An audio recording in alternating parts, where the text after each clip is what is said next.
இப்போது நமது தமிழ் பசு நெய்யை வீட்டிலிருந்தே அமேசானில் வாங்கி மகிழுங்கள்.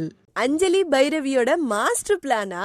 அதான் நம்ம இலக்கிய அன்னைக்கு அஞ்சலியா கோயில்ல மயக்கம் பண்ணணும் அப்படின்றதுக்காக அந்த இளநீ கடைக்காரர்கிட்ட மருந்து கொடுக்கணும்னு சொல்லிட்டு பேசிட்டு காசு கொடுத்தாங்கல்ல, அந்த வீடியோவை எடுத்துட்டு வந்து ஜானகி கிட்ட போட்டு காமிச்சு பைரவி இலக்கியாவுக்கு தண்டனை வாங்கி கொடுத்தே ஆவேன் அப்படின்னு 2 பேரும் ஒத்த கால்ல நிக்கிறாங்க.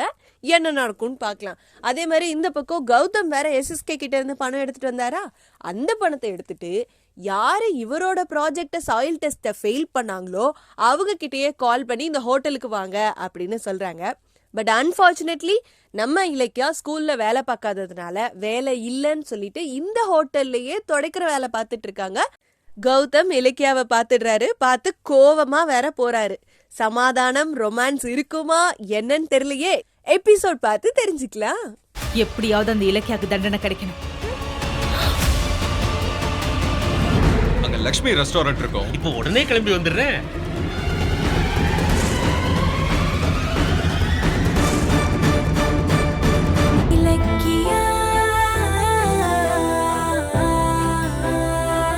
இந்த வீடியோ உங்களுக்கு பிடிச்சிருந்தா லைக் பண்ணுங்க, கமெண்ட் பண்ணுங்க அண்ட் ஷேர் பண்ணுங்க. மறக்காம சரிகமா டிவி ஷோஸ் தமிழை சப்ஸ்கிரைப்